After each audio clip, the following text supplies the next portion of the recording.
तो कार, तो कल मैंने ये बताया था आप लोगों को इतना, एक car dot C S V file थी, उसको रीड करा था, इसमें हेडर आ रहा था, इसके लिए मैंने बताया था हेडर इज इक्वल टू आप कर दो नन। ये नन हो गया, इंडेक्सिंग हो गई। और ये जो वन इंडेक्सिंग वाला है, ये वन कॉलम जो है, इसको मैं इंडेक्सिंग बनाना चाहता हूँ, तो यहाँ पर मैंने लिख दिया index underscore call is equal to one, क्योंकि इंडेक्सिंग के हिसाब से 0 1 1 वाला कॉलम इंडेक्सिंग में चला जाए, ठीक है ना। जैसे मैं रन कराऊंगा, ये मेरा इंडेक्स, ठीक है, याद आ गया थोड़ा ये चीज। अब इसी में आगे फर्दर हम देखते हैं और क्या क्या इसके अंदर कर सकते हैं, ठीक है। तो आगे जो जो कहता जाएगा, load the data frame from the CSV without any header, header is equal to none हो जाएगा, ठीक है। इंडेक्सिंग और लेबलिंग देखते हैं, ठीक है ना। Important concept in Panda data frame is that row indexing, ठीक है। by default each row is assigned indexing from 0 and represented at the left side of the data frame, ठीक है। by default क्या होती है, by default जो data frame है, जो आपकी टेबल होती है वो इस तरह से होगी, ठीक है। और जो रोज की इंडेक्सिंग है वो बाय डिफॉल्ट किस साइड होती है, लेफ्ट साइड होती है। और जो इनकी इंडेक्सिंग है वो बाय डिफॉल्ट किससे शुरू होती है, जीरो से शुरू होती है। इसको कस्टमाइज भी इंडेक्सिंग कर सकते हैं, कस्टमाइज का मतलब इनका नाम भी चेंज कर सकते हैं, जैसे कि मैंने आपको कल बताया था, ठीक है ना। नाउ डेटा फ्रेम लेट, चलो इसमें ना अब इंडेक्सिंग के साथ कुछ देखते हैं। Load the data into the data frame with no header, no header का मतलब हो गया header is equal to none, and index column as the second column, ठीक है ना। तो देखो करना क्या है, ये कह रहा है कि रो सेलेक्ट करनी है data frame without header, header मुझे इंक्लूड नहीं करना है, ठीक है ना, यानी कि 0 1 2 3 है, ठीक है। और इंडेक्स कॉलम जो चाहिए एज द सेकंड कॉलम, ठीक है ना, सेकंड कॉलम चाहिए मेरे को। तो उसके लिए क्या करेंगे अपन लोग, उनके लिए देखते हैं कि सेकंड कॉलम किस तरह से सेलेक्ट होगा, ठीक है। तो सेकंड कॉलम क्या है मेरा, कार्स के अंदर है, सेकंड कॉलम है ये 2, ठीक है। अभी जो इसके index C R S car, ये टू, ये 2 कॉलम मेरा सर्च होकर आ गया, समझ गए। हेडर है नहीं, index column as the second column, second column जो है वो मेरा जो है वो एज ए, सॉरी इसने कहा है no header index column as the second column, जो मैंने यहाँ किया वही कह रहा है, सॉरी। सेकंड कॉलम कौन सा था, ये था जो कंट्री कोड थे, ये मेरे इंडेक्स कॉलम एज ए बना दिए, ठीक है। जो मैंने ऊपर किया है वो index col is equal to 1 से मैं उसको इंडेक्स कॉलम बना दूंगा, ठीक है ना, तो इसका मतलब हो रहा है print the level of the index column, जो इंडेक्स कॉलम है यानी कि जो उसके है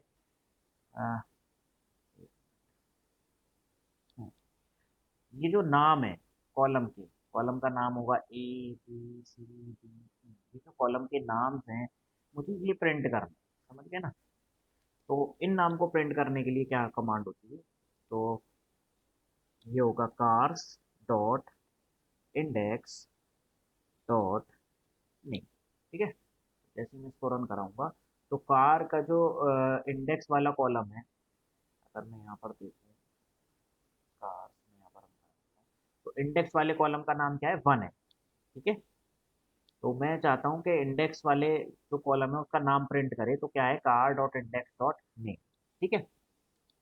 लेकिन अब मैं चाहता हूँ कि जो मेरी टेबल बनी है इसमें से ये जो इंडेक्स है 1, ये डिलीट हो जाए, ठीक है ना, ये नहीं चाहिए मेरे को, ठीक है। तो क्या करेंगे, remove the label of the index column, जो कॉलम इंडेक्स है उसका लेबल मुझे रिमूव करना है, तो सिंपल है डेल, क्या डेल कर डिलीट करना है, तो वही car dot index dot name.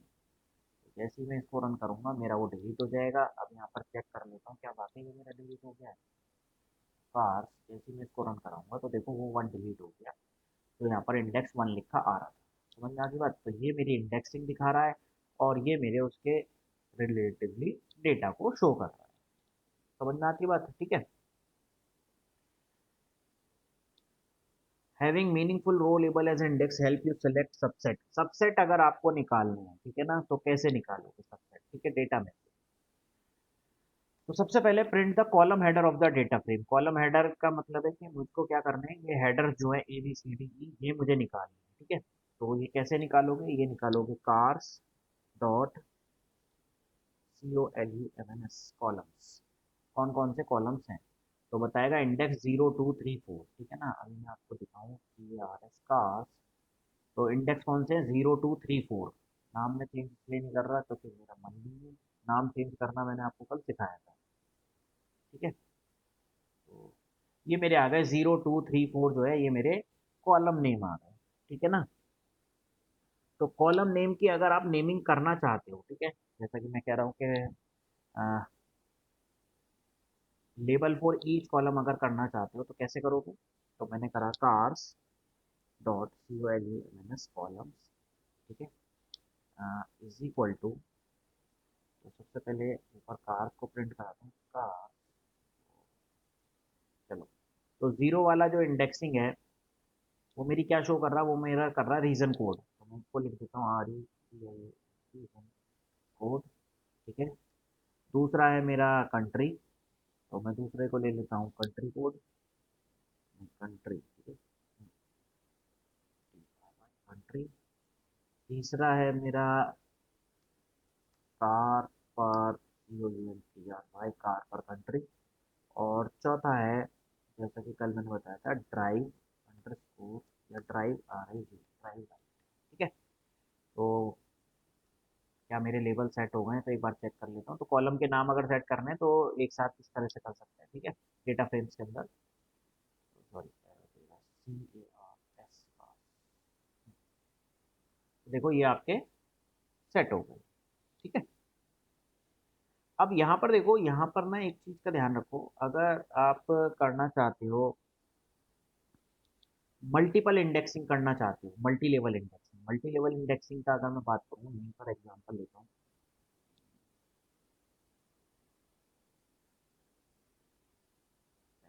हाँ, मल्टी लेवल इंडेक्सिंग का मतलब क्या है कि एक तो इंडेक्सिंग का पॉइंट मेरा ये है, एक इंडेक्सिंग का पॉइंट ये होता है, ठीक है ना। इन दोनों को मिला के मेरी एक इंडेक्सिंग, ठीक है।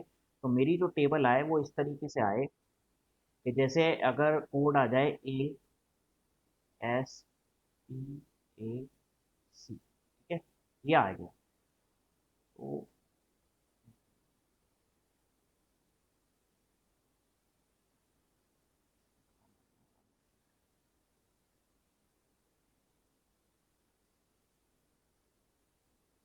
इस तरह से रिकॉर्ड मेंटेन, ठीक है। तो देखो ASPAC है, तो यहाँ पर क्या आ रहा है, AUS, फिर आ रहा है एशिया पैसिफिक एरिया में एक जापान आ जाएगा, JAP, फिर आ गया इंडिया, तो IN, ठीक है। फिर एक आ गया RU, तो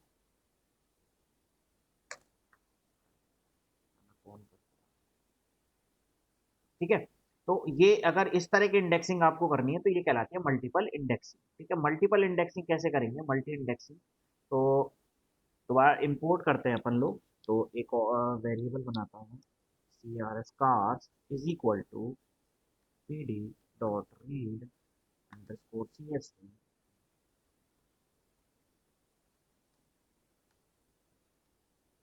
ठीक है। ये मैंने रीड कर लिया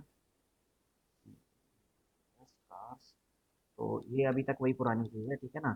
हेडर फाइल ले रहा है, हेडर ले रहा है, तो मैं कर देता हूँ header is equal to none, ठीक है। तो ये नन हो गया। अब इंडेक्स जो बनाना है मुझे, इंडेक्स किस किस को बनाना है, तो इंडेक्स मुझे इस इंडेक्स वाले को जीरो वाले के साथ वन, तो मल्टी लेवल मल्टीपल इंडेक्सिंग अगर आप करना चाहते हो, मल्टी इंडेक्सिंग, तो कैसे करोगे, index underscore col is equal to, तो यहाँ पर आप लिस्ट पास कर दोगे कौन कौन सा, तो 0 1, तो ये दोनों मिला के मुझे मल्टीपल इंडेक्सिंग कर कर दे दो। समझ में आ गई बात, ये ठीक है। तो जैसे मैं इसको रन कराऊंगा, तो ये देखो, ये इन दोनों की मल्टीपल इंडेक्सिंग करके मेरे को दे दी। समझ गए, इसने क्या करा, यूएससीए में यूएस और AUS है। अब ASP ऐसे एशिया पैसिफिक में कौन कौन से आ गया, ऑस्ट्रेलिया, जापान, इंडिया और रशिया, ठीक है ना। लेटिन अमेरिका में आ गया मोरक्को, अब अफ्रीका में आ गया इजिप्ट, और यूरोप में इंग्लैंड। तो इस तरह से इसने क्या करा, मल्टी लेवल या मल्टीपल इंडेक्सिंग अगर आपको करनी है तो आप इंडेक्स कॉल में क्या पास करोगे, कॉलम पास कर दोगे कि ये और ये 0 और 1 मिलकर एक इंडेक्सिंग तैयार कर। समझ में आ गई बात ये। तो इसको बोलते हैं मल्टी लेवल या मल्टी इंडेक्सिंग इन पांडास। ठीक है, मल्टी इंडेक्सिंग अगर आपको करनी है, 2 या 3 कॉलम आपको एज ए इंडेक्सिंग लेने तो इस तरह से आप लोगे। ठीक है बेटा, क्लियर है मल्टी इंडेक्सिंग।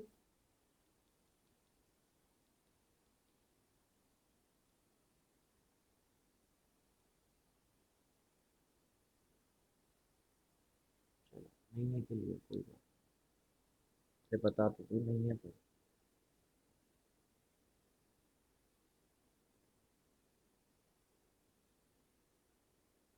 हेलो।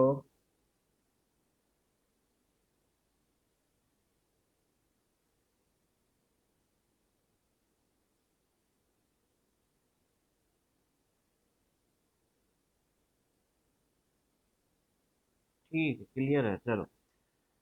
अब आगे क्या, एक बार और बता दो। ठीक है, बताना ये है कि कुल मिला के कि हमने यहाँ करनी है मल्टी इंडेक्सिंग। मल्टी इंडेक्सिंग का मतलब ये है कि जो एक वो है हमारी रीजन है, तो कंट्री को रीजन कोड से कंट्री कोड हमारे मैच हो जाए। ठीक है ना, तो मल्टी इंडेक्सिंग हो गई भाई। एशिया पैसिफिक से कौन कौन से हैं, अगर मैं ये नहीं करता हूँ, ठीक है, मैंने इतना तो समझ में आ रहा है। ठीक है, जैसे ही मैं इसको रन कराता हूँ तो ये मेरा डेटा निकल के आ गया कार से। ठीक है, तो यहाँ पर देखो, एशिया पैसिफिक से ही ऑस्ट्रेलिया को वो आ रहा है, एशिया पैसिफिक में ही जापान, एशिया पैसिफिक में ही इंडिया, एशिया पैसिफिक में ही रशिया।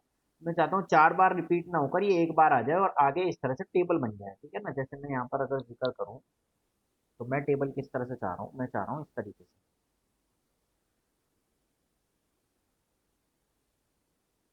तो ये आ जाए एशिया पैसिफिक और फिर यहाँ पर उनके रिकॉर्ड आ जाए। ठीक है ना, तो यहाँ पर कंट्री आ गया जापान, इंडिया, ऑस्ट्रेलिया, इस तरह से आ जाए। समझ गए, तो ये कहलाती है कि एक इंडेक्स से फिर ये अदर इंडेक्सिंग आए, फिर अदर्स की अदर वैल्यूज आए। समझ में आ गई बात ये। ठीक है, तो ये कहलाती है मल्टी इंडेक्सिंग।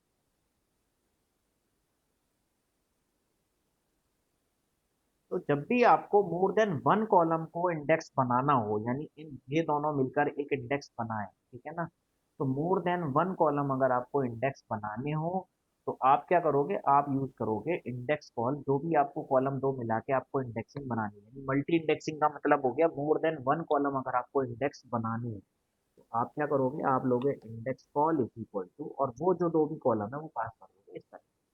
ठीक है ना, तो ये जैसे ही आप रन कराओगे तो इस तरह से आपकी मल्टी इंडेक्सिंग करके आपको टेबल दे देगा। ठीक है,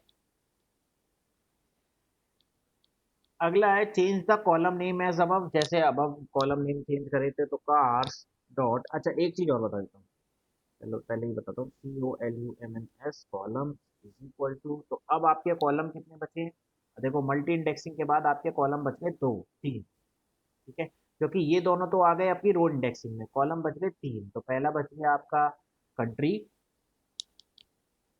तो फर्स्ट हो गया मेरा कंट्री कोड, कॉमा दूसरा हो गया मेरा कार्स पर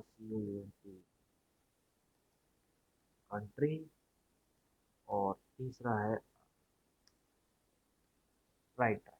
ठीक है, या ड्राइव राइट जो भी है, कार। ये आपके कॉलम सेट होकर आ गए। ठीक है ना, कंट्री कोड, कार्स पर कंट्री और राइट ड्राइव, यस और नो, ट्रू और फॉल्स। ठीक है ना, अब बात आती है प्रिंट द इंडेक्स लेवल। तो इंडेक्स लेवल क्या है, जो आपके इंडेक्स के लेवल्स हैं वो आपको प्रिंट करने हैं। तो इंडेक्स के लेवल क्या है, 0 और 1। ठीक है, तो देखो अभी जब मैंने ऊपर आपको बताया था तो तब मैंने कहा था cars dot index dot name बताया था। ठीक है ना, तो जैसे ही आप इसको रन कराओगे तो ये आपको कोई आउटपुट नहीं देगा। क्यों, क्योंकि नेम यूज होता है सिंगल इंडेक्सिंग के लिए, जब आप मल्टीपल इंडेक्सिंग लेते हो तो तब आप यूज करोगे नेम। ठीक है, तो जैसे ही आप नेम्स यूज करोगे तो बताएगा 0 और 1 आपने क्या ले रखी है, इंडेक्सिंग ले रखी है। ठीक है, तो ये डिफरेंस है सिंगल लेवल इंडेक्सिंग में और मल्टी लेवल इंडेक्सिंग के अंदर। ठीक है ना, मल्टीपल इंडेक्सिंग में आपको यहाँ देना पड़ेगा car dot index dot names, तो मुझे जितने भी इंडेक्सिंग्स हैं उनके सबके नाम दे। सिंगल इंडेक्सिंग है तो आपको सिर्फ नेम पास करना पड़ेगा। ठीक है, अब इंडेक्सिंग का लेबल हम क्या करते हैं, चेंज करते हैं। तो क्या करेंगे, जब चेंज करना है तो cars dot index dot frozen list क्यों आ रहा है।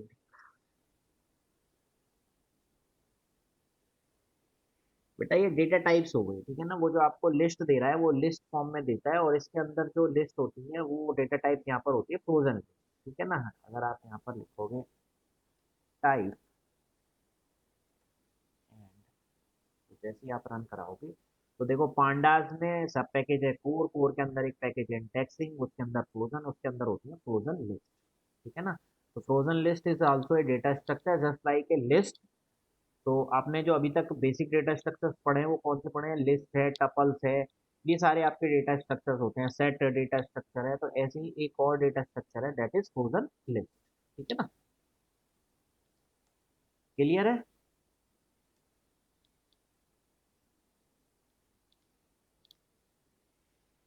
ओके। तो अब मुझे इंडेक्सिंग के नाम चेंज करने हैं, 0 और 1, जैसे कि यहाँ पर मुझे आउटपुट दे रहा है कि 0 और 1। तो मुझे नाम चेंज करने हैं, तो car dot index dot name is equal to, यहाँ पर आप लिस्ट में पास कर दोगे, तो 0 इंडेक्सिंग पे मैंने कहा रीजन कोड लिख दो, तो RE रीजन कोड, कॉमा, और 1 इंडेक्सिंग पे कर दूंगा COUNTRY कंट्री कोड, ठीक है। तो अब ये करने के बाद जब मैं टेबल चेक करूंगा अपनी कार, तो ये आपका आ गया रीजन कोड, ये कंट्री कोड, और ये हेडर के सारे चेंजेस, ठीक है ना। तो हेड कॉलम के इंडेक्स नेम और आपकी रो इंडेक्स के जो नेम है वो आपने चेंज कर, ठीक है। कॉलम के कैसे चेंज करेंगे, कार डॉट कॉलम से अगर मैं बात करूँ तो कॉलम का नाम चेंज होगा car dot columns is equal to, इस तरह से, ठीक है।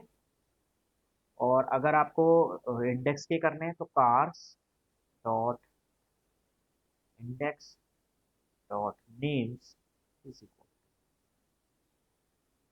ठीक है।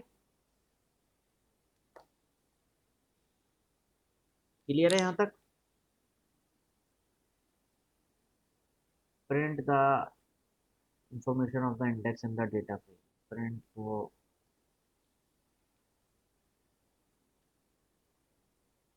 चलो। तो अब नेक्स्ट मैं आपको बताता हूँ, print the information of the index in the data frame. तो सबसे पहले तो ये देखो, मैं यहाँ पर आपको टाइप बताता हूँ, टाइप जब आपने फ्रोजन पूछा है तो कार्स, ठीक है। तो जैसे ही आप इसको कार्स करोगे तो कार्स क्या है, पांडा का मेरा एक डेटा फ्रेम, ठीक है ना। तो यहाँ पर आ गया किस टाइप का है ये, टाइप इसकी क्या हो गई, डेटा फ्रेम हो गई, ठीक है। लेकिन अब मुझे बात करनी है कि इस डेटा फ्रेम के अंदर क्या क्या इंफॉर्मेशन है। तो उसके लिए होता है ऑब्जेक्ट कार्स डॉट इन्फो, ठीक है। तो ये मुझे इन्फो दे के देगा कि इस डेटा फ्रेम की क्या क्या इंफॉर्मेशन इसके पास है, ठीक है। तो देखो यहाँ पर इसने इंफॉर्मेशन दी है आपको। तो सबसे पहले तो इसने बताया क्लास, किस क्लास का है, डेटा फ्रेम क्लास का ऑब्जेक्ट है, मल्टी इंडेक्सिंग है इसके अंदर, ठीक है ना। अगर सिंगल इंडेक्सिंग होती तो सिंगल बताता, नहीं तो मल्टी इंडेक्सिंग इसने बता दी कि आपने मल्टी इंडेक्सिंग कर रखी है। 8 एंट्रीज हैं आपके पास, स्टार्टिंग जो है वो USC है, यूएस है। आप देखोगे ऊपर तो स्टार्टिंग वाला उसने कहा यूएस से यूएस है, और लास्ट है यूरो और END, ठीक है ना। जो भी इंडेक्सिंग है वो आपको बताएगा, 8 एंट्री है, कहाँ से शुरू है कहाँ तक है, ठीक है। नेक्स्ट बताता है डेटा कॉलम कितने कॉलम है, 3 कॉलम्स है, ठीक है। कंट्री कोड बताएगा कि कंट्री कोड जो है वो 8 है, नॉन नल है, ठीक है। कार्स पर कंट्री जो है वो 7 है, और नॉट नल, 7 नॉट नल है, ठीक है। तो अभी मैं आपको यहाँ पर दिखाऊं, तो यहाँ पर देखो एक वैल्यू NaN आ रही है, ठीक है ना।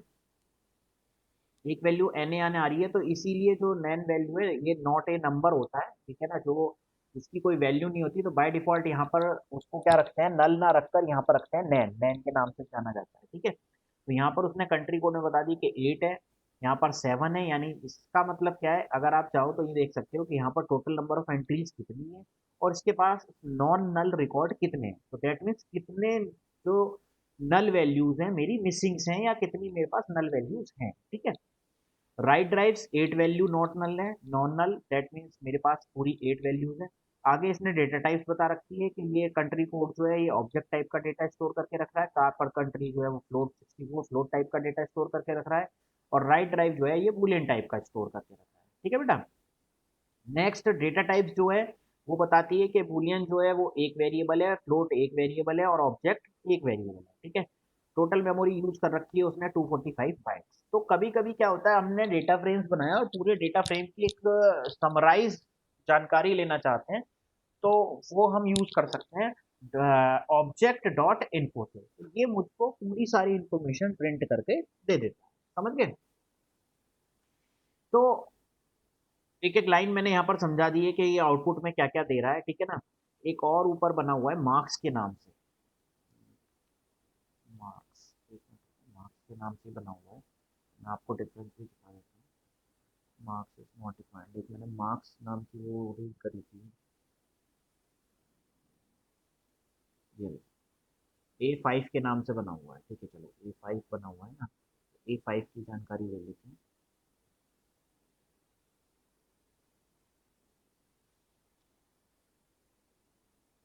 इसको ऐसे छोड़ देते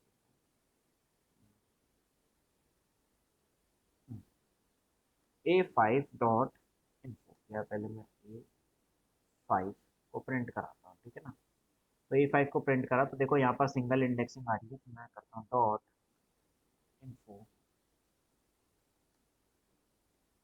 जैसे मैंने इसको रन कराया तो इसने यहाँ पर मुझे दे दिया कि रेंज इंडेक्स है। ठीक है ना। रेंज इंडेक्स इसने दे रखी है यहाँ पर। पांडा डेटा फ्रेम्स दिया है, टोटल 12 एंट्रीज हैं, स्टार्टिंग फ्रॉम 0 से 11 है। ठीक है ना। डेटा कॉलम्स टोटल 6 कॉलम है, कॉलम के नाम यहाँ दे दिए 0 1 2 3 4 5। 12 12 एंट्रीज हैं, नॉन नल है, ये इंटीजर टाइप का, ये ऑब्जेक्ट टाइप का, ये भी ऑब्जेक्ट टाइप का, इंटीजर इंटीजर इंटीजर। इसने बता दिया इंटीजर टाइप के 4 ऑब्जेक्ट वो हैं, वेरिएबल्स कॉलम्स हैं, और 2 ऑब्जेक्ट हैं। टोटल मेमोरी इसने ये ली। समझ में आ गई बात। तो जहां आपने मल्टी इंडेक्सिंग किया वहां पर मल्टी इंडेक्सिंग आ गया, जहां आपने रेंज इंडेक्सिंग किया वहां रेंज इंडेक्सिंग आ गई। ठीक है बेटा। तो इस तरह से किसी भी डेटा फ्रेम की आप क्या देख सकते हो, पूरी इंफॉर्मेशन एक ही बार में देख के आपको आइडिया लग सकता है कि किस तरह का मेरे पास डेटा है। क्लियर है। यहाँ तक क्लियर है।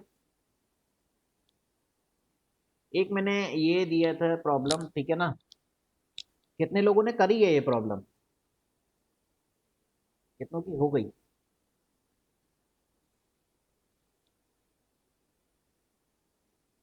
कर ली। ठीक है। और एक,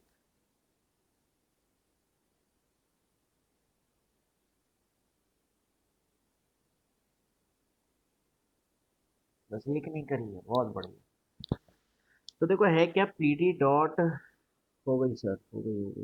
एक, दो, तीन। तो बताऊं नहीं बताऊं।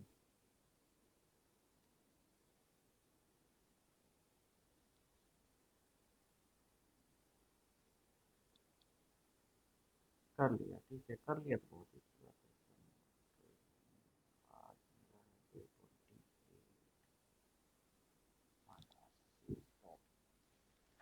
ठीक है।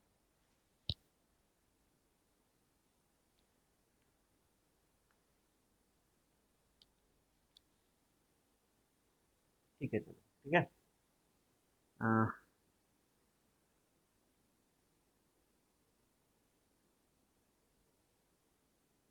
तो व्हाट्सअप कर दे तो ये भेज देंगे सोल्यूशन, नीचे बच्चा है जिससे नहीं ये भेज। हम्म, तो import द रिक्वायर्ड लाइब्रेरी। ठीक है, एक अनदर एग्जांपल लेते हैं, इसमें और कुछ सीखते हैं। तो import your import pandas as pd।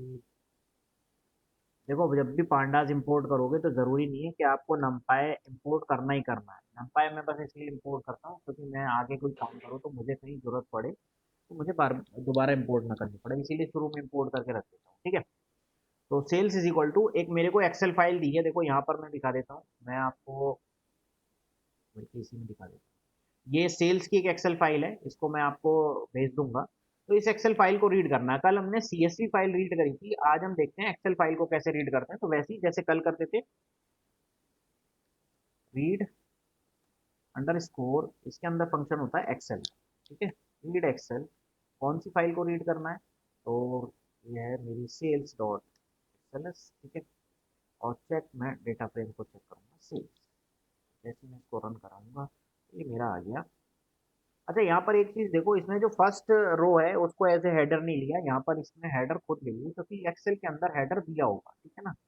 अगर मैं फाइल को खोल के दिखाऊँ आपको तो 7,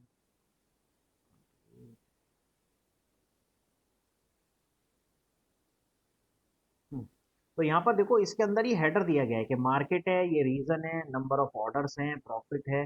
तो वो क्या करता है बाय डिफॉल्ट फर्स्ट लाइन को एज ए हेडर ले लेता है, फर्स्ट रो जो होती है उसको हेडर कंसीडर करता है वो, इस वाली को, ठीक है ना। तो इस वाली को क्या करेगा वो हेडर करेगा। तो उसने क्या करा, इसको हेडर ले लिया और यहाँ पर हेडर इसको सेट कर दिया, ठीक है ना। अच्छा इंडेक्स में इसमें चेंज करना चाहता हूँ, तो इंडेक्स में चाहता हूँ कि जो ये रीजन है ये मेरा इंडेक्स बन जाए, ठीक है ना। तो comma index underscore call is equal to index का नंबर देता हूँ 01। मैं इसको अगर करूँगा तो रीजन मेरा क्या बन गया, इंडेक्स बन गया। ये मार्केट हो गई, number of order, profit and sale, ठीक है। तो ये मेरा सारा रिकॉर्ड उठकर आ गया, ठीक है। इंडेक्स कॉलम, तो ये भी देखते हैं। तो बात करते हैं कि अगर मुझे सपोज करूँ रीड करना है सिर्फ और सिर्फ इसको छोड़ते हैं आगे, print first 5 entry from the data frame. अभी क्या है, अभी जो आपके पास डेटा आ रहा है वो पूरा लंबा चौड़ा डेटा आ रहा है। ये जैसे सपोज करो यहाँ पर आपके पास ये 20-30 कॉल रोज है, तो ये सारी उठ के आ रही है। सपोज करो आपके पास 1000-2000 रोज का डेटा है। तो आप अगर सारा देखोगे तो क्या आता है, शुरू का आता है, फिर डॉट डॉट डॉट लास्ट का, या सारा भी आए। तो आप क्या कर चाहते हो कि शुरू की 5 रोज आ जाए मेरे पास। तो 5 रोज आ जाए तो जो आपने ऑब्जेक्ट बनाया है सेल्स डॉट होता है हेड। हेड फंक्शन आपको क्या देता है, शुरू की 5 एंट्रीज आपको दे देता है, जिससे आपको आइडिया लग जाए कि हाँ भाई मेरा डेटा किस प्रकार का है, ठीक है ना। जैसे क्या है, कभी कुछ बुक खरीदने जाते हो तो क्या करते हो, 4-5 पन्ने पलटे आपने, थोड़ा सा देखा, हाँ यार ठीक लग रही है, चलो ले चलते हैं, ठीक है ना।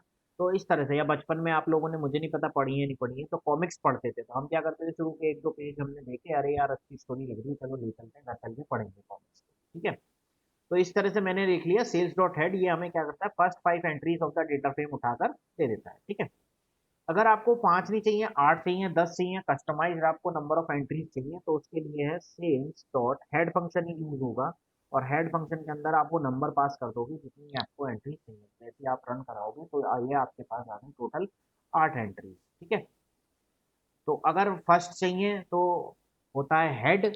अब सपोज करो इसका उल्टा चाहिए कि मुझे नीचे से लास्ट की 5 रोज चाहिए, ठीक है ना, तो नीचे की 5 रोज के लिए होता है sales dot tail. Head and tail यहाँ पर यूज होता है। तो हेड होता है अपर के लिए, अपर 5 रोज, या अपर जितनी एन नंबर ऑफ रोज जो आपको चाहिए। और टेल होता है लोअर के लिए। तो जैसे ही आप इसको रन करोगे तो ये लोअर की आपकी आ गई 5 रोज, ठीक है ना। डेटा आप चाहो तो मैच कर लेना, मैं ऊपर दिखाऊं तो यहाँ पर आप याद रख लो, कनाडा सेंट्रल यूएस 49,356 है, ठीक है। और मैं जो सारा डेटा ये रहा दिखाऊँ, तो कनाडा 49, सेंट्रल यूएस 356, तो ये लास्ट की 5 रोज आपको सेलेक्ट करके देगा। और ऑब्वियसली अगर लास्ट की 5 रो नहीं चाहिए, लास्ट की 3 चाहिए, 8 चाहिए, जो भी चाहिए, तो क्या करोगे, सेल्स डॉट टेल 3 चाहिए तो लास्ट की 3 रो सेलेक्ट करके दे देगा। 8 चाहिए, ये लास्ट की 8 रो सेलेक्ट करके आपको दे देगा, समझ गए। तो अगर अपर की चाहिए तो हेड, और लोअर चाहिए तो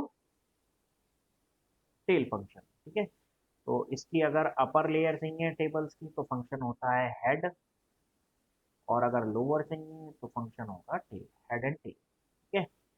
ब्रैकेट अंदर होता है ऑप्शन। ऑप्शन का मतलब है ऑप्शनल है, अगर आप नंबर पास नहीं करते हो तो बाय डिफॉल्ट वैल्यू होती है 5, यहाँ भी होती है 5। अगर आप कोई नंबर एंटर करते हो, जो भी आप नंबर एंटर करोगे, 8, 10, 11, जो भी एन नंबर यहाँ पर एंटर करोगे, ये उतने हेड फाइल्स, या यहाँ पर जो भी एन नंबर एंटर करोगे उतनी आपको ट्रेल रिकॉर्ड निकाल कर आपको दे देगा, ठीक है। चलो नेक्स्ट चलते हैं।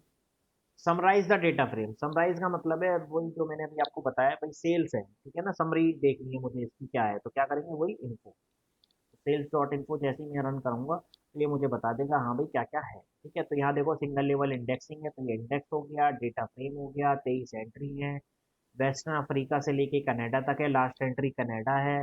डेटा कॉलम 4 कॉलम हो गए। मार्केट कॉलम है जिसके अंदर 23 एंट्री है, नंबर ऑफ ऑर्डर 23 है, प्रॉफिट 23 है, सेल्स 23। नॉन नल बता दिया, ऑब्जेक्ट इंटीजर फ्लोट यहाँ पर बता दिया, फ्लोट कितने हैं, इंटीजर कितने हैं, ऑब्जेक्ट कितने हैं, और यहाँ पर आपने बाइट्स बता दिया। समझ गए? तो इसने बता दिया समराइज करके आपको सारा डेटा, ठीक है ना। Summarize of data in each column, ठीक है, ईच कॉलम ग्राफिकली, हाँ। अब बात आती है कि ये तो मिल गया डेटा मेरे को, अब बात आती है ईच कॉलम के हिसाब से मुझे मतलब समराइज करके दे डेटा, ठीक है ना। तो बेसिकली यहाँ समराइज नहीं कहूंगा, मैं कहूंगा डिस्क्राइब कर, describe of data stored in each column, ठीक है। कॉलम के अंदर जो डेटा है उसको डिस्क्राइब करके मुझको दे कि क्या है। डिस्क्राइब का मतलब क्या है, मैं बताता हूँ आपको। भाई आपके पास डेटा है तो एक तरह से एग्जांपल लेके समझा देता हूँ। तो sales dot D S C R I describe, तो जैसे ही डिस्क्राइब एक फंक्शन है जो इस पूरे उसको डिस्क्राइब करेगा, ये क्या करेगा, उसके अंदर किस प्रकार का डेटा है, कैसी वैल्यूज है, वो सारी चीजें आपको यहाँ पर शो करेगा, ठीक है। तो देखो ये यहाँ पर जैसे ही आप इसको रन करोगे तो ये आपको डिस्क्राइब कर दिया डेटा। इधर जो लेफ्ट हैंड साइड पर है ये आपको बता रहा है कि काउंट, तो नंबर ऑफ ऑर्डर कितने हैं 23, प्रॉफिट कितने हैं 23, सेल्स कितने 23, यानी रिकॉर्ड कितने कितने हैं, ठीक है। मीन, ये नंबर ऑफ ऑर्डर का मीन निकाल के दे रहा है, प्रॉफिट का मीन, सेल्स का मीन। ऐसे ही ये स्टैंडर्ड डेविएशन, तो नंबर ऑफ ऑर्डर्स में स्टैंडर्ड डेविएशन क्या है, प्रॉफिट में स्टैंडर्ड डेविएशन क्या है, सेल्स में स्टैंडर्ड डेविएशन क्या है, ठीक है। मिनिमम पॉइंट क्या है, मिनिमम इसमें पॉइंट क्या है, मिनिमम इसमें पॉइंट क्या है। 25% ऑफ अमाउंट ये आ गया, 50 75 मैक्सिमम वैल्यू क्या है वो निकल के आ गया। समझ में आ गई बात ये। तो पूरी तरह से सेल्फ एक्सप्लेनेटरी है कि अगर आपको देखना है कि मेरा जो डेटा है वो किस टाइप का है, तो किस तरह का डेटा मेरे पास स्टोर है, तो वो एक ही चीज में पता लग जाएगा। अच्छा, मीन वैल्यू इतनी आ रही है, प्रॉफिट जो है मीन इतना आ रहा है, सेल्स इतना आ रहा है, तो एक साथ सारा डिस्क्रिप्शन आपकी टेबल पर आ जाएगा, ठीक है ना। और ऐसा नहीं, कितने भी नंबर ऑफ रिकॉर्ड्स हो आपके, ये काउंट मीन स्टैंडर्ड ये सारे ऑटोमेटिकली कैलकुलेट करके आपके सामने शो कर देगा। समझ में आ गई बात ये, ठीक है। अब जैसा कि आप लोग सब मैथमेटिक्स के एक्सपर्ट हो तो आपको पता होगा कि स्टैंडर्ड डेविएशन जो होता है, ठीक है ना, जो निकलता है, अगर स्टैंडर्ड डेविएशन जो है वो लो होता है, ठीक है ना, किससे, मीन से लो है, तो दैट मीन्स ये विद इन अ रेंज है। तो जैसे ये भी जो है 27,000 है या 28,000 है, तो ये भी विद इन अ रेंज है। लेकिन अगर स्टैंडर्ड डेविएशन सेल्स का देखो तो इसका ये और मीन ये है, अगर स्टैंडर्ड डेविएशन जो है वो लो स्टैंडर्ड डेविएशन जो होता है ना, indicate that data point closer to the mean of the set, ठीक है ना। लोअर अगर स्टैंडर्ड डेविएशन है तो क्लोजर होगा वो मीन के। अगर डिफरेंस है ज्यादा, जैसे कि यहाँ पर डिफरेंस दिख रहा है सेल्स के अंदर, तो दैट मीन्स आउटलायर्स बहुत हैं इस तरह के डेटा के अंदर, ठीक है ना। मैं आपको जो बता रहा हूँ ध्यान से सुनो एक बार। अगर स्टैंडर्ड डेविएशन जो है वो लो है, मीन्स के करीब है, दैट मीन्स आपका डेटा जो है अप्रोक्सीमेटली करेक्ट है, ठीक है ना। लेकिन अगर आपका स्टैंडर्ड डेविएशन और मीन के अंदर डिफरेंस है, दैट मीन्स आपके सिस्टम के अंदर, आपके डेटा के अंदर आउटलायर्स होने के प्रबल चांसेस है, ठीक है ना। होंगे ही होंगे, 101% होंगे ही होंगे। तो अभी देखते हैं सेल्स के अंदर आउटलायर्स हैं या नहीं है। तो आउटलायर्स के लिए आपको मैंने एक चीज बताई थी। आउटलायर्स किस टॉपिक के अंदर डिस्कस किया था मैंने,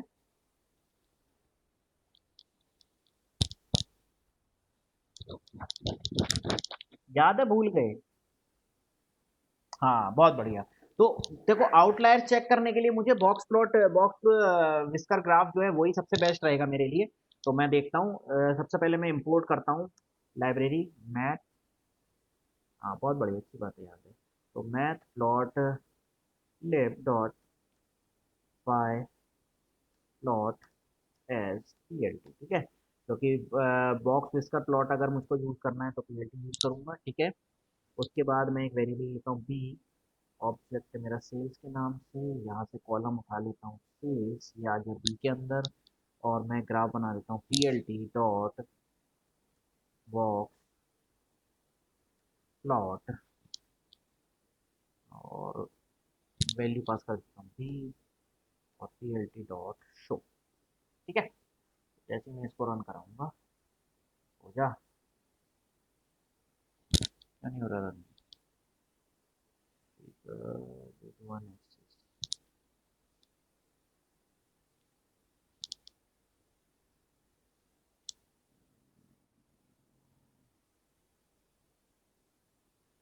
भूल तो नहीं है?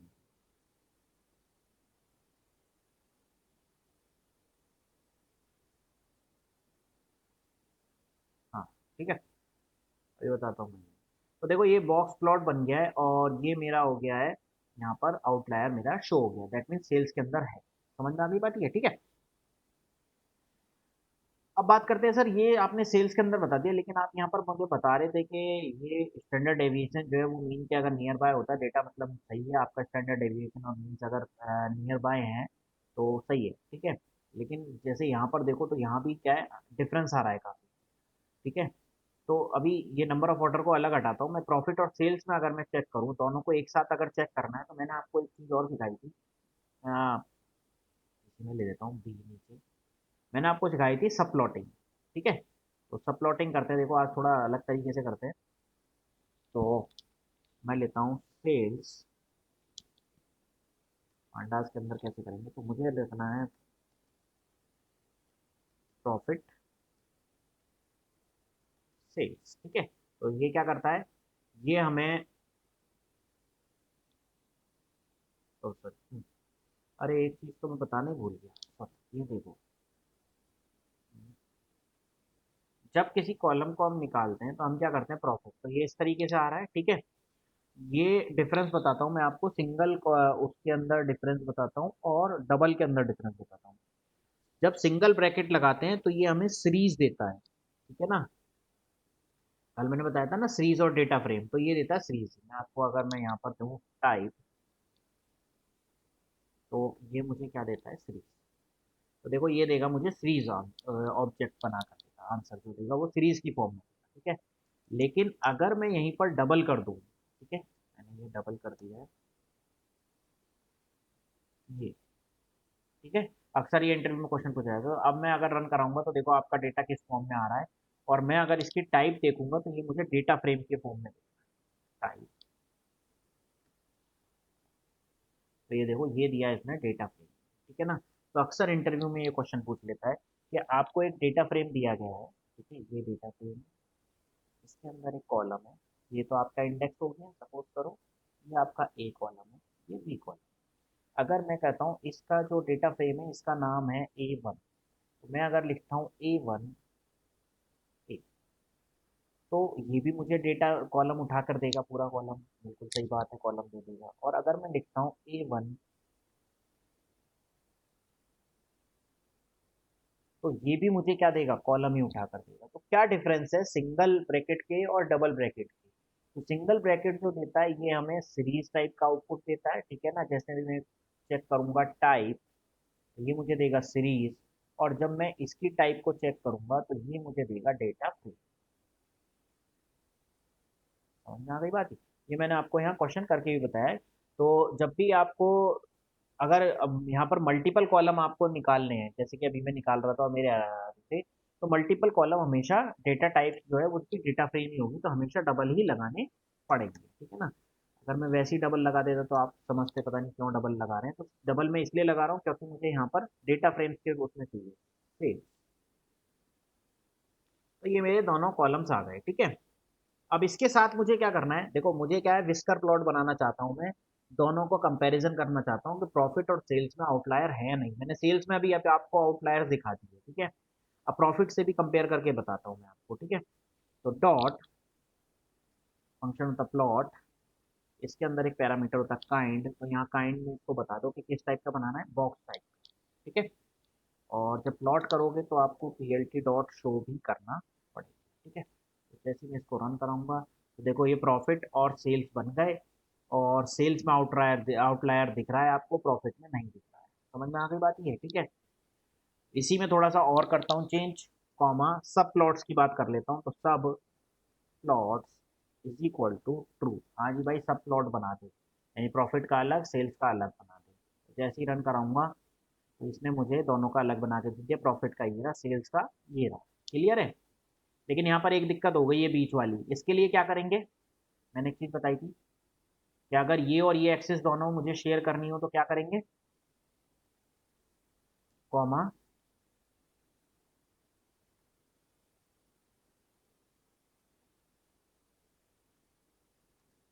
Share Y axis is equal to true. ठीक है, वाई एक्सेस को शेयर कर दो। ये क्या करेगा, वाई एक्सेस को शेयर करके आपके सामने रिजल्ट ऑब्टेन करके दे देगा। ठीक है ना। तो एक तरीका मैंने ऊपर बताया आप लोगों को कि आप चाहो तो सिंगल भी यूज कर सकते हो। ठीक है, B is equal to sales use करके और बी इस तरह से यूज करके। ठीक है ना। और दूसरा तरीका ये है कि आप मतलब बताया मैंने सेल्स मुझे क्या आउटपुट देगा, एक डेटा फ्रेम देगा, तो डेटा फ्रेम जो भी देगा उसके साथ मैं प्लॉट कर दूंगा। यहाँ पर मैं बता दूंगा किस तरह का ऑब्जेक्ट बनाना है मुझे, क्योंकि विस्कर प्लॉट बनाना तो मैंने यहाँ पर बॉक्स लिख दिया। ठीक है ना, सब प्लॉट ट्रू कर दिए और शेयर वाई मुझे करना था तो मैंने ट्रू कर दिया और प्लॉट करके आपको ग्राफिकली जो मुझे शो करना था वो मैंने आपको दिखा दिया। ठीक है ना। तो डिस्क्राइब में जो मुझे लग रहा था कि किसके अंदर मेरे वो हैं आउटलायर्स हैं, तो वो आउटलायर्स मुझे शो हो गए। ठीक है ना। नंबर ऑफ ऑर्डर्स में भी आउटलायर्स में एक बार चेक कर लेता हूँ। कॉपा कॉपी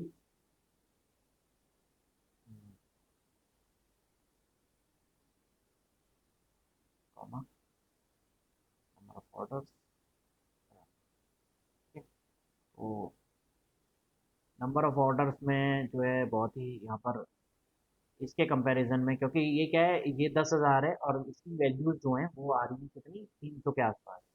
ठीक है ना। तो इसका इसका आपस में कोई कंपैरिजन नहीं है, प्रॉफिट और सेल्स का ही कंपैरिजन था, तो इनके कंपैरिजन में ये वो है। अगर मैं शेयर इसको बाय नहीं करता हूँ तो शायद मुझे आउटपुट कुछ दिखे। ठीक है, तो ये देखिए, तो नंबर ऑफ ऑर्डर्स में भी मेरे आउटलायर्स हैं ऑब्वियसली। ठीक है ना, क्योंकि वहां भी क्या था, वहां भी डिफरेंस आ रहा था कि 246 जो है वो 366 के करीब नहीं है। ठीक है ना। अब ये मत कहना कि सर ये 16,000 है, ये 20,000 है, तो इसमें डिफरेंस जो है वो ज्यादा, इकाई ढाई सैकड़ा हजार 10,000 लाख 2 लाख, ये 2 लाख है, ये 1,60,000 है, 40,000 का अंतर है। तो जिस हिसाब की फिगर है उस हिसाब का अंतर है ना। अगर ये रेंज है 246 और ये है 366, तो इसके रेंज में 100 से ऊपर का 120 का डिफरेंस है। तो 120 बहुत होता है 300 350 के अंदर अगर मैं मानूं। ठीक है ना। तो क्लियर है कैसे डिस्क्राइब में किस तरह से डेटा समझ में आया, स्टैंडर्ड डेविएशन से कैसे पता लगाओगे कि मेरा डेटा जो है वो आउटलायर उसके अंदर है या नहीं है। तो वो आपके लिए आउटलायर मैंने पहले ही बताया था। तो इस तरह से क्या होता है, इंटीग्रेटेड होता है काम पूरा। डेटा आपने रीड करा पांडास के थ्रू, डेटा फ्रेम तैयार करा, फिर आपने मैथ प्लॉट लिब के थ्रू आपने ये जो है ग्राफ जनरेट करे, उससे आपको पता लगा किस तरह का डेटा है, उसके बाद एनालिसिस करना शुरू करोगे ना।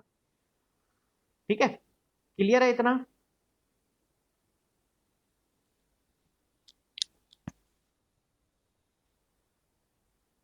आगे चले।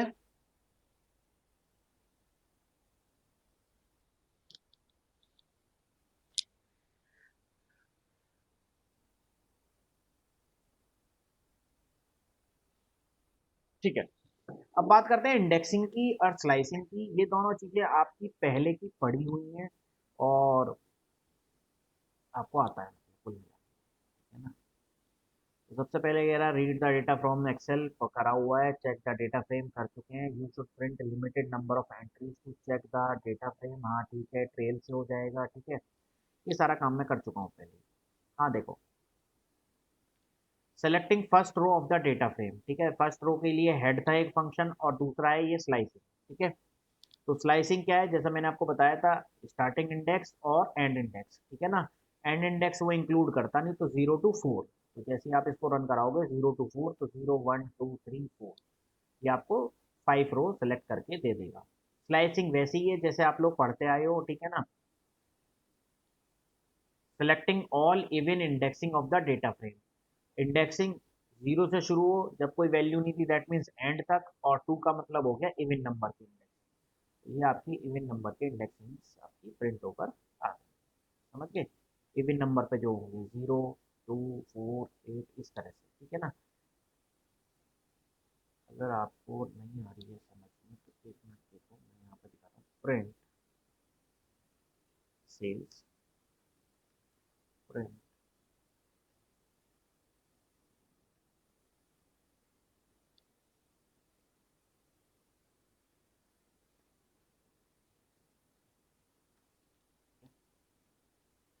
देखो ये ऊपर आ गई प्रिंट होकर वो वाली टेबल। ठीक है, अब यहाँ पर मैं शुरू में ही बता देता हूँ, 0 है वेस्टर्न अफ्रीका और 2 है नॉर्थ, 0 1 2 नॉर्थ अफ्रीका। तो वेस्टर्न अफ्रीका और नॉर्थ अफ्रीका आएगा सीधा, वेस्टर्न अफ्रीका और नॉर्थ अफ्रीका, ठीक है ना। और नंबर ऑफ रिकॉर्ड देखने से ही पता लग रहा है कि यहाँ पर ये नंबर ऑफ रिकॉर्ड मेरे प्रिंट, ठीक है ना। तो इस तरह से आप स्लाइसिंग यूज कर सकते हो। और स्लाइसिंग सिंपल वैसी है जैसे आप लोग पढ़ते आए हो आज तक।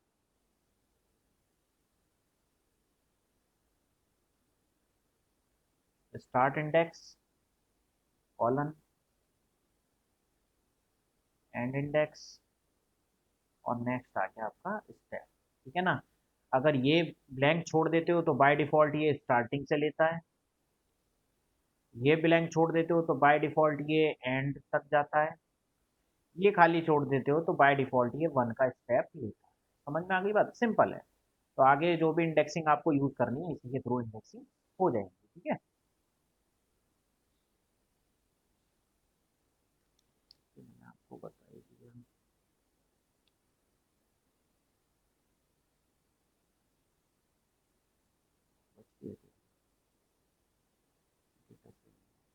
नेक्स्ट, सेलेक्टिंग कॉलम, कॉलम आपको सेलेक्ट करना है, मैंने कल भी आपको बताया था कॉलम सेलेक्ट करना है तो कैसे करोगे। सेल्स, सेल्स जैसे मैं रन कराता हूँ, ये आ गया। मुझे प्रॉफिट का सेलेक्ट करना है तो सेल्स, अभी मैंने ऊपर भी बताया आपको प्रॉफिट, जैसे ही रन कराऊंगा प्रॉफिट आ जाएगा, डबल सर्किल करूंगा तो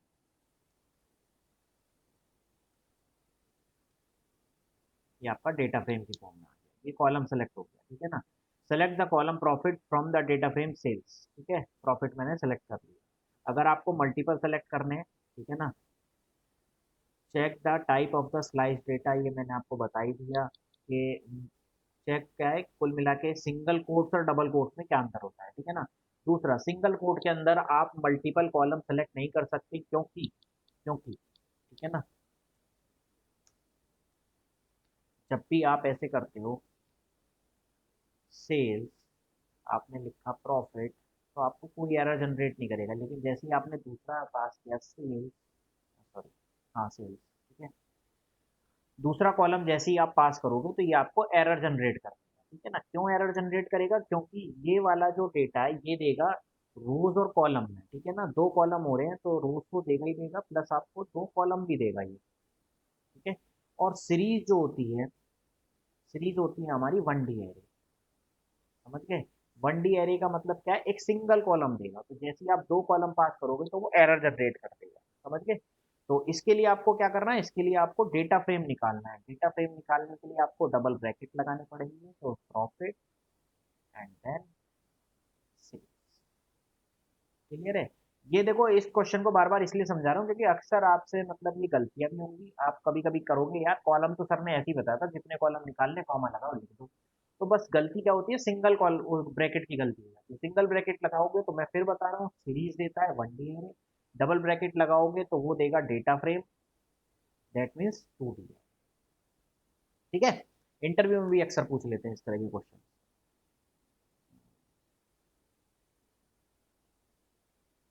output must be in form of series, check the slicing data, ये सारा कर ही लोगे। मल्टीपल कॉलम मैंने ऊपर बता ही दिया कैसे करोगे, वही sales, double bracket, profit, sales, ठीक है ठीक है। नेक्स्ट, हाँ, label and positioning based index, ठीक है ना, लेबल और पोजिशन बेस्ड करनी है। तो select the row with index label as Canada, ठीक है। तो एक बार देख लेता हूँ पहले मैं है क्या मेरे डेटा के अंदर। तो मैंने आपको बताया था कॉलम मैंने ऊपर सेलेक्ट करके बता दिया। अगर आपको रो सेलेक्ट करनी है इसके हिसाब से, ठीक है ना, इसमें क्या है, इसने कहा है कि कनाडा के हिसाब से मुझे रिकॉर्ड निकाल कर दो, ये वाला 49 7 2 4 6 और ये सारी चीजें। तो लेबल के लिए मैंने कल भी बताया था कि जब आपको रोज निकालनी है तो डायरेक्ट नहीं निकाल सकते, वो निकाल सकते हो आप एलओसी के थ्रू, और एलओसी के अंदर आप पास कर दोगे वो जो भी आपको चाहिए, यानी कनाडा, ठीक है। तो जैसे ही आप करोगे तो आपको,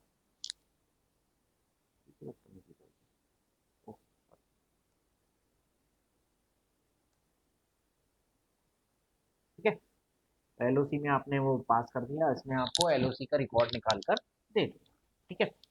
यहीं पर अगर मैं कहूँ कि मुझको ये चाहिए, ये आपको डेटा फ्रेम की फॉर्म में इसने कनाडा का रिकॉर्ड निकाल कर दे दिया। ठीक है बेटा।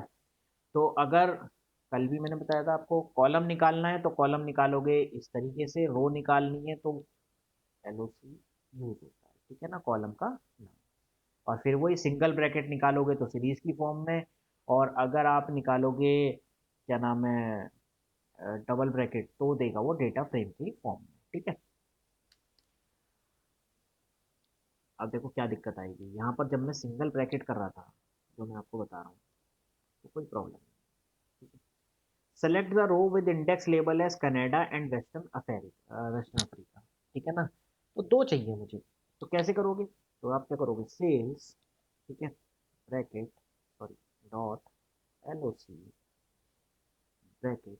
अगर यहाँ पर सिंगल ब्रैकेट के अंदर देते हो कनाडा कॉमा, और जैसे ही आप सिंगल ब्रैकेट के अंदर दोगे वेस्टर्न अफ्रीका, ये आपको एरर जनरेट करके दे देगा। क्यों देगा, क्योंकि ये आप दे रहा है आपको 2 कॉलम्स के अंदर डेटा, तो आपको क्या है, आपको सेलेक्ट करना पड़ेगा डबल। जैसे ही आप इसको करोगे ये आपको रिकॉर्ड मेंटेन करके दे देगा कि हाँ कौन कौन सा रिकॉर्ड चाहिए आपको।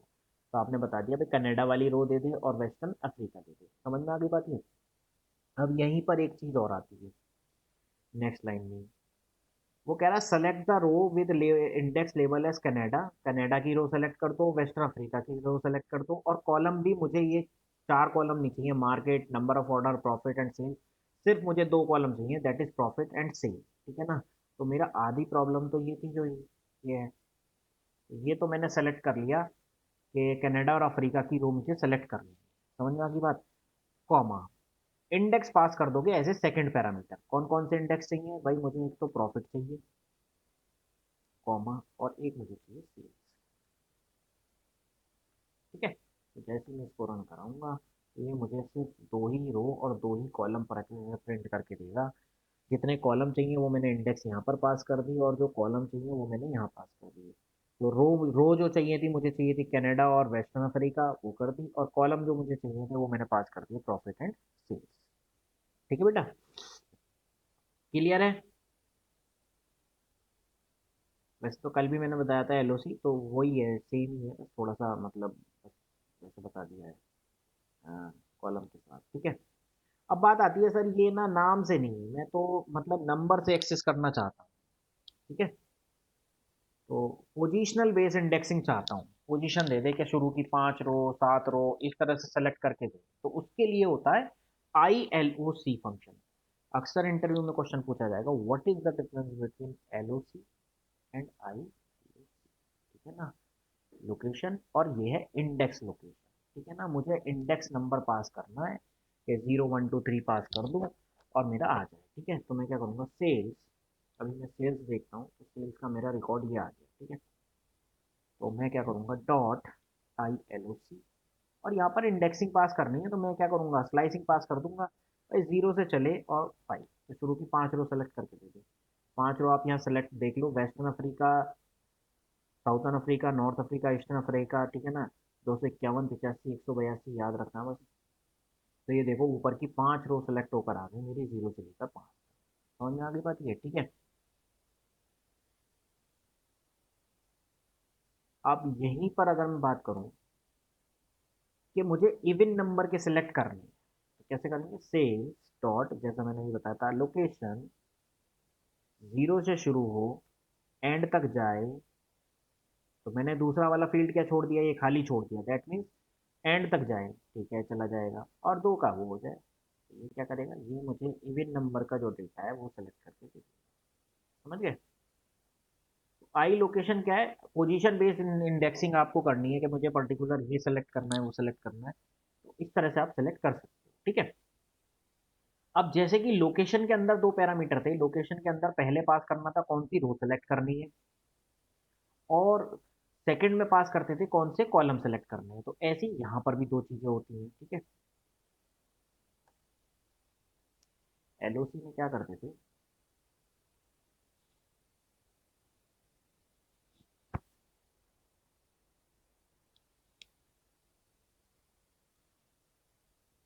ठीक है, तो एक मिनट होल्ड करो बेटा, फोन आ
हाँ सॉरी बच्चों।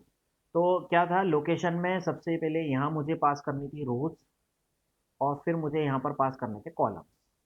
ठीक है। ऐसी आई लोकेशन में भी मुझे को क्या करना है, मैं यहाँ पर तो पास कर दूंगा स्लाइसिंग के थ्रू रोज, और कॉमा यहाँ पास कर दूंगा मैं कॉलम।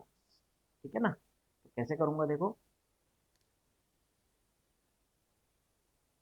भाई, ये मुझे इवन नंबर की रोज मुझे सिलेक्ट करके दे दे। ठीक है। अब चूंकि दो चाहिए मुझे, तो मुझको क्या करना पड़ेगा, मुझको करना पड़ेगा ये डबल ब्रेकेट वाला। ठीक है। कॉमा, और यहाँ पर कॉलम, तो कॉलम देखो जीरो इंडेक्सिंग हो गई मेरी मार्केट की, ये वन, ये टू, ये थ्री। तो मैं क्या करूंगा, मैं यहाँ पर पास कर दूंगा कि भाई जीरो वाला हटा दे, वन वाला हटा दे, और टू से लेकर और लास्ट तक, यानी टू से लेकर भाई zero, one, two, three. Three में लिख नहीं रहा क्योंकि यहाँ पर अगर मैं फोर लिखूंगा तो भी वही आंसर आएगा, फोर लिखा मैंने। तो इसी में पास करना होगा।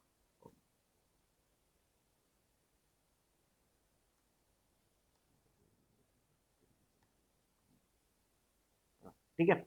तो टू कॉलन अगर फोर करूंगा तो भी मुझे वही देगा, और अगर मैं छोड़ देता हूँ तो लास्ट तक, ऑब्वियसली लास्ट वाला कॉलम कौन सा है, मेरा सेल्स है, तो भी मेरा आंसर यही है। ठीक है ना। तो अगर आपको कॉलम बताने हैं तो कॉलम किस तरह से बताऊंगा, मैं यहीं पर कॉमा करके कॉलम पास कर दूंगा। तो फर्स्ट पैरामीटर तो हो गया मेरी कौन कौन सी रो सेलेक्ट करनी है, और सेकंड पैरामीटर हो जाएगा कौन कौन से कॉलम मुझे सेलेक्ट करने हैं। ठीक है ना। तो एलओसी के थ्रू आप इंडेक्सिंग से पास कर सकते हो, और अगर वो सॉरी कॉलम नेम से। ठीक है। रो नेम से और कॉलम नेम से, और वैसे अगर इंडेक्सिंग से पास करना है तो आप यूज कर सकते हो ILOC। ठीक है। नेक्स्ट है select all the entries with positive profit. ठीक है भाई, सेल्स में अगर मैं देखूं तो सेल्स रन, यहाँ पर जो आया है प्रॉफिट, कुछ का नेगेटिव आ रहा है, कुछ का पॉजिटिव आ रहा है, सिर्फ मुझे वही डेटा सेलेक्ट करना है जो मेरे पॉजिटिव प्रॉफिट्स है। ठीक है। तो कैसे करेंगे,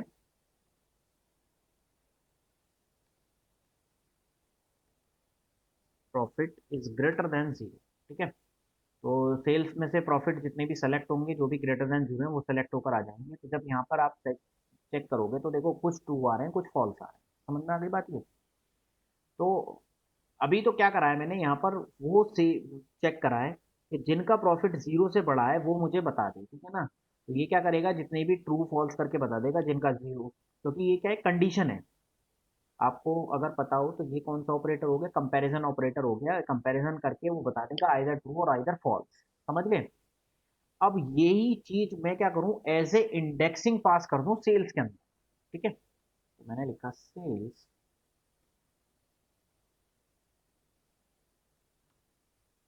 इसको मैंने सेल्स के अंदर पास कर दिया। ठीक है।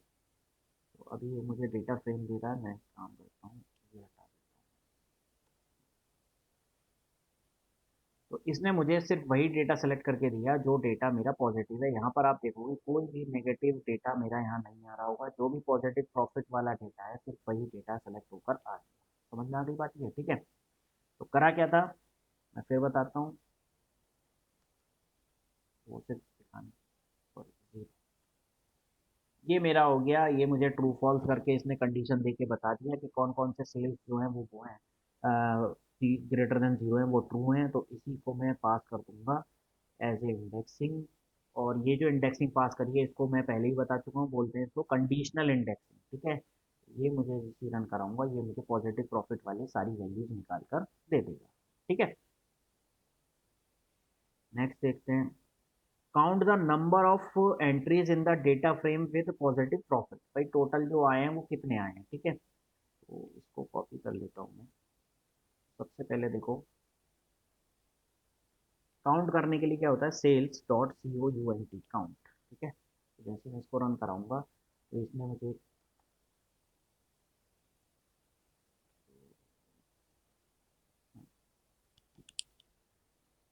तो इसने मुझे बता दिया टोटल 23 एंट्रीज हैं मेरे पास, ठीक है ना।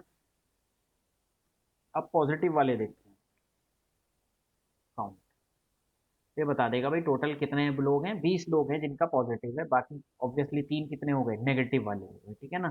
Count the number of entry in data frame with positive values, कितनी पॉजिटिव वैल्यूज हैं, 20 पॉजिटिव वैल्यूज, ठीक है। एक चीज और हो सकती है, देखता हूँ चलेगी नहीं चलेगी।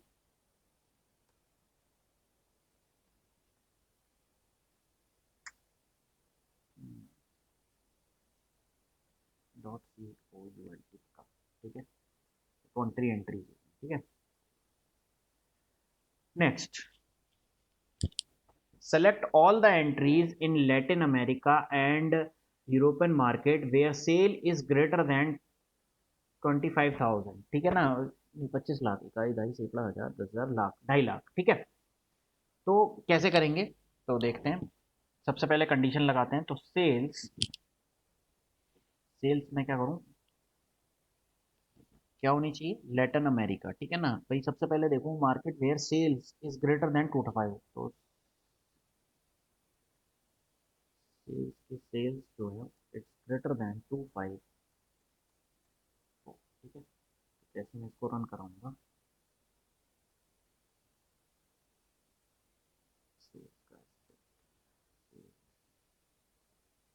ये आ गया ट्रू और फॉल्स, ठीक है ना।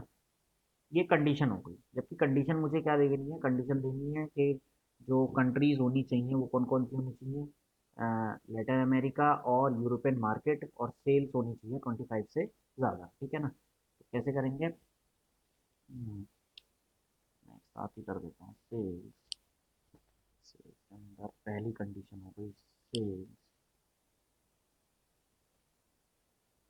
सेल्स इज ग्रेटर देन, ठीक है, पहली कंडीशन, एंड सेल्स,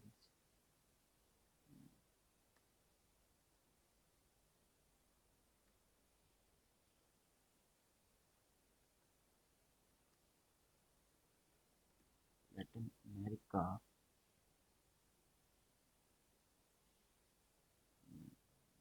हाँ देखो दो तरीके हैं यहाँ पे करने के। पहला कि मैं सेल्स में यहाँ पर पास करूँ कि जो कंट्री है is equal to Latin America हो, ठीक है ना, क्योंकि जो वो है,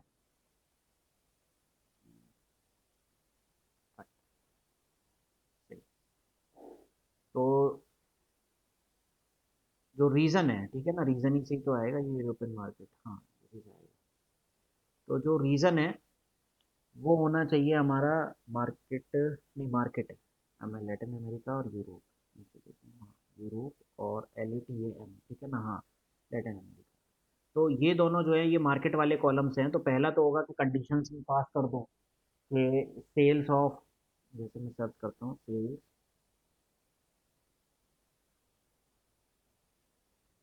market is equal to late, ठीक है। तो ये मुझे ऐसे सेलेक्ट करके दी, तो इस तरह से एंड एंड करके कंडीशन पास कर दूँ मैं, ठीक है ना। जैसे मैं पास कर रहा था सेल्स,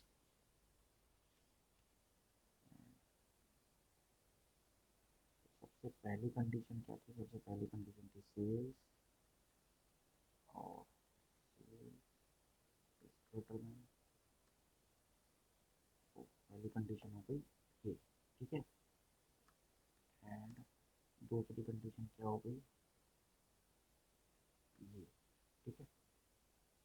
तो इसने दोनों कंडीशन मिला के ये दे दिया। तीसरी कंडीशन क्या हो गई, एंड सॉरी और भाई लैटिन अमेरिका और यूरोप को एंट्रीज दोनों की लेनी है, तो यहाँ आएगा और तीसरी की एंट्रीज दे दूंगा मैं।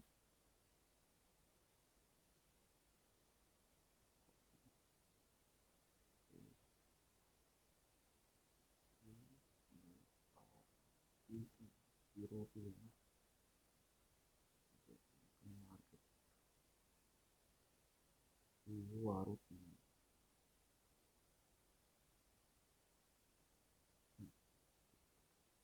तो जैसे ही मैंने इसको रन कराया तो पहली एक तरीका तो ये हो गया कि सेल्स के अंदर मैंने कंडीशन दे दी कि जो सेल्स हो वो 25 2 लाख 2.5 लाख से ज़्यादा हो, मार्केट या तो लैटिन हो या फिर मार्केट जो है वो यूरोप होना चाहिए, ठीक है ना, लैटिन अमेरिका हो, ठीक है। एक दूसरा तरीका भी है, दूसरा तरीका क्या है वो देख लेता हूँ मैं नीचे, एक फंक्शन होता है इज इन, ठीक है, उसका यूज़ करके। तो आप लोगों ने मतलब पढ़ा हुआ है वैसे वो सेल्स। तो सबसे पहले तो एक कंडीशन तो हो गई है कि भाई क्या होना चाहिए, ये होना चाहिए, ठीक है। एंड हेलो, नमस्कार भाई, क्लास ले रहा था।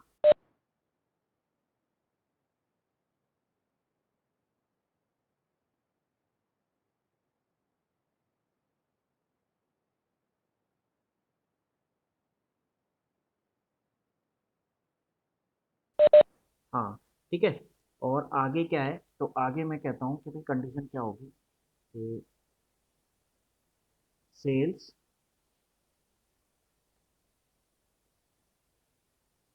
मार्केट डॉट, अब मार्केट जो सेलेक्ट करा यहाँ पर करते इज इन, और यहाँ पर मैं पास कर दूंगा जो भी मुझे लिस्ट चाहिए, ठीक है ना। तो मुझे लिस्ट क्या है कि LATAM कॉमा यूरो,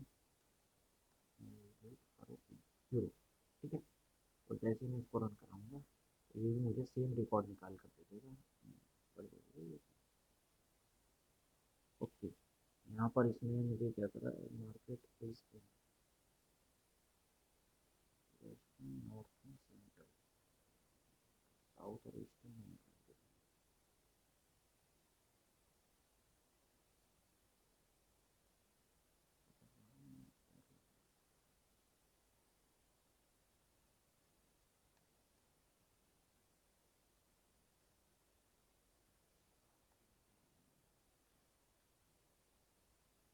चलो ये वाला देखूंगा मैं, इवन वाला मतलब कंडीशन तो ये है,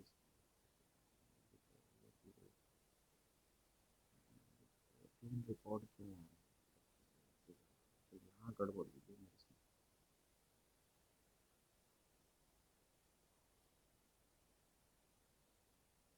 वो सही है। हम्म, पहले रिकॉर्ड यहाँ 25,000 से नीचे वाले भी प्रॉफिट जो सेल्स है वो आ रही थी, ठीक है ना, यहाँ पे भी नहीं है ना, यहाँ पे आ रही थी। क्योंकि उसने क्या करा ये, और जब मैंने ये हटाया, मैंने रन कराया, तो सेल्स जो है ना वो यहाँ पे 2.5 लाख से नीचे वाले भी और ये दो रिकॉर्ड आ रहे हैं, ठीक है ना। क्योंकि इसमें क्या है, इसके और इसके एंड ऑपरेटर इसके साथ लगा लिया, तो मैं पूरी को ये, क्योंकि ये मेरी पूरी एक कंडीशन, ये मैं पूरी एक कंडीशन को एक ब्रैकेट के अंदर, ठीक है। तो अब देखो जो रिकॉर्ड यहाँ आ रहा है वही रिकॉर्ड मेरा नीचे आ रहा है, ठीक है। तो आप चाहो तो ऐसे भी कर सकते हो कि भाई एक कंडीशन दे दी, दूसरा सेल्स मार्केट जो है इज इन, क्या कौन कौन से होने चाहिए, यहाँ पर एक लिस्ट पास कर दो कि लैटिन अमेरिका या यूरोप या जो भी आपको देना है, अमेरिका अफ्रीका जो भी देना है वो इस तरह से दे सकते हो, ठीक है बेटा, क्लियर है। डिफरेंस का है हेड एंड ILOC में, हेड के अंदर आप वो नहीं कर सकते हो, स्लाइसिंग नहीं कर सकते हो, ठीक है ना। ILOC के अंदर स्लाइसिंग कर सकते हो। हेड के अंदर कॉलम्स जो है वो सारे सेलेक्ट होकर आएंगे, LOC के अंदर आप कॉलम कस्टमाइज कर सकते हो कि कितने मुझे कॉलम सेलेक्ट करने हैं, ठीक है। क्लियर है आज का।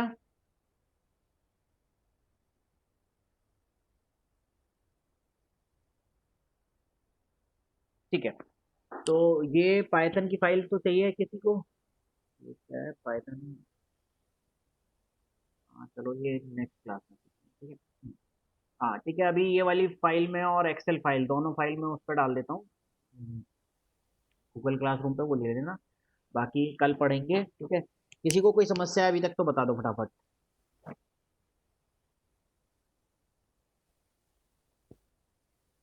क्वेरी किसी की कोई?